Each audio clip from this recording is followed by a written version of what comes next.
ছোটবেলা থেকেই বাজাজ পালসারের অনেক বড় ফ্যান আমি নিজে। কারণ আমি বাজাজ পালসারের দুইটা মডেল ইউজ করছি অনেক আগে। এখনও আমার একটা বাজাজ পালসার 150 একটা বাইক আছে। ওই বাইকটা আমি মোটামুটি 27,000 প্লাস কিলোমিটার চালাই ফেলছি। বাজাজ নিয়ে যদি কথা বলি, বাজাজ পালসার যে সিরিজটা বাংলাদেশ, ইন্ডিয়া সহ আরো অন্যান্য দেশে ব্যাপক জনপ্রিয়, বহুল বিক্রিত একটা সিরিজ বাজাজ পালসার। ইতিমধ্যে যারা হতাশ হয়ে গেছেন বাজাজ ফ্যান হয়ে, বাজাজ পালসারের 125 সিসি নতুন গাড়ি পাচ্ছেন না, তাদের জন্য গুড নিউজ। বাজাজ পালসার 125 সিসির একটা বাইক ইতিমধ্যে ইন্ডিয়ার বাজারে লঞ্চ করে ফেললো, N125।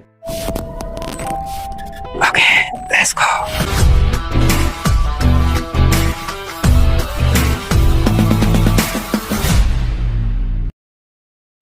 Hey everyone, this is Raj from Insaan. চলে আসলাম আপনাদের মাঝে বরাবরের মতোই আবারও সবার জনপ্রিয় একটা কোম্পানির জনপ্রিয় একটা সিরিজের নতুন আপকামিং একটা মডেল বাজাজ পালসার N125 এই বাইকটা নিয়ে।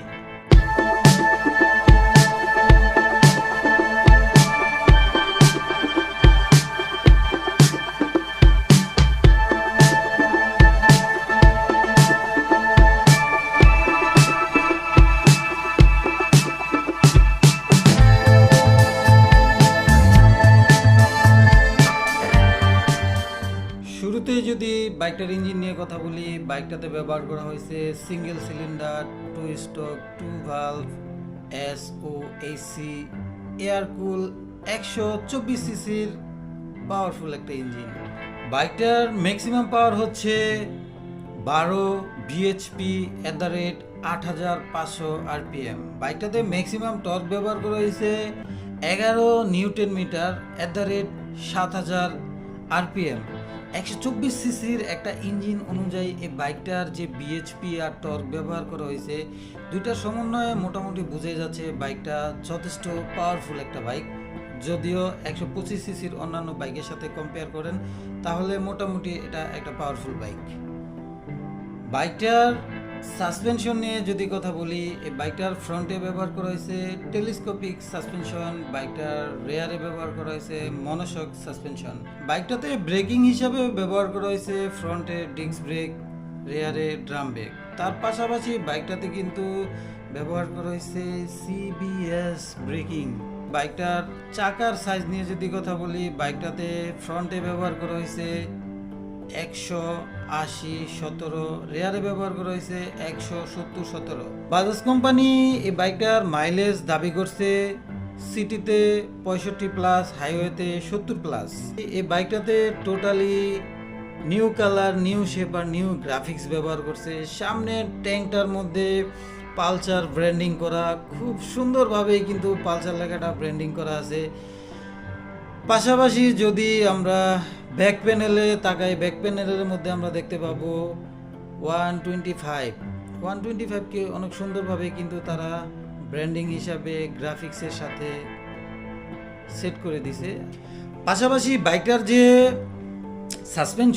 সাসপেনশনটার দিকে তাকালে কেমন অনেকটা অদ্ভুত ফিল হবে আপনার, কারণ সচরাচর আমরা বাইকের সাসপেনশনগুলো এই টাইপের দেখি না। আপনি যদি ভালো করে খেয়াল করেন দেখবেন এই বাইকটার সাসপেনশনটা অনেক মোটা। আসলে এটা মোটা দেওয়ার পিছনের রহস্য কি, কারণ কি, বাজাজ কোম্পানি নিজেই জানে। যদিও মোটা দেওয়ার কারণে জিনিসটা আমার কাছে ভালো লাগে নাই, দেখতে সুন্দর লাগতেছে না, অড লাগতেছে, বাট হয়তোবা এটা কোনো ভালো ফিচার হবে। বাইকটার যদি হেডলাইট নিয়ে আপনাদের সাথে কথা বলি, বাইকটাতে ব্যবহার করা হয়েছে ফুললি LED একটা হেডলাইট, টোটালি নতুন শেপের একটা হেডলাইট। পাশাপাশি কিন্তু টেল লাইট, ইন্ডিকেটর টোটালি LED। বাইকটার মিটার নিয়ে যদি আপনাদের সাথে কথা বলি, এই বাইকটাতে টোটালি ডিজিটাল একটা মিটার ব্যবহার করছে, কারণ বাজাজ কোম্পানির ম্যাক্সিমাম বাইকের মিটার কিন্তু থাকে অ্যানালগ ডিজিটাল দুইটার মিশ্রণে, মানে ডিজিটাল থাকে অল্প একটু, পাশাপাশি অ্যানালগ থাকে। যদিও সুন্দর লাগে, বাট এই বাইকটাতে কিন্তু ফুললি ডিজিটাল একটা মিটার ব্যবহার করছে বাজাজ কোম্পানি। এই বাইকটার মাইলেজ নিয়ে যদি আপনাদের সাথে কথা বলি, বাজাজ কোম্পানি বাইকটার মাইলেজ দাবি করছে সিটিতে 65, হাইওয়েতে 70+ পার লিটার। যদিও 124 সিসির একটা ইঞ্জিন 65-70 ভালোভাবে রাইড করতে জানলে পাওয়াটা কোনো ব্যাপার না। এই বাইকটার প্রাইস নিয়ে যদি কথা বলি, যদিও বাংলাদেশে এই বাইকটা আসে নাই, বাংলাদেশের বাজারে এখন পর্যন্ত এই বাইকটার মূল্য নির্ধারণ করা হয় নাই, বাট বাইক বিডির একটা ওয়েবসাইটে যতটুকু জানতে পারলাম এই বাইকটার প্রাইস নির্ধারণ করা হয়েছে 1,79,990 টাকা। যদিও আমার কাছে প্রাইসটা তুলনামূলকভাবে একটু বেশি মনে হচ্ছে, কারণ বাইকটাতে এবিএস নাই, ডাবল ডিস্ক নাই, পাশাপাশি চিকন চাকা, ওই হিসাবে বাইকটার প্রাইসটা আমার কাছে বেশি মনে হচ্ছে। বাট আপনাদের কাছে বাইকটার প্রাইস কেমন মনে হলো বা কত হলে এই বাইকটা বাংলাদেশের জন্য পারফেক্ট হবে অবশ্যই কমেন্ট করে জানাবেন। তো বন্ধুরা, ভিডিওটা আর বাড়াবো না, যারা এতক্ষণ ধৈর্য সহকারে আমার ভিডিওটা দেখছেন সবাইকে অসংখ্য ধন্যবাদ।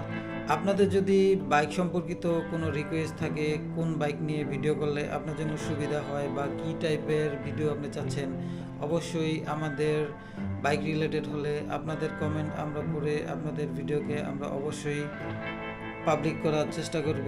সো সবাই অনেক বেশি ভালো থাকবেন, আর যারা আমার চ্যানেলটাকে এখনও সাবস্ক্রাইব করেনি অবশ্যই সাবস্ক্রাইব করে বেল আইকনটি বাজিয়ে দিবেন। দেখা হবে আপনাদের সাথে আবারও নতুন কোনো টপিকে, নতুন কোনো ভিডিওতে। টাটা।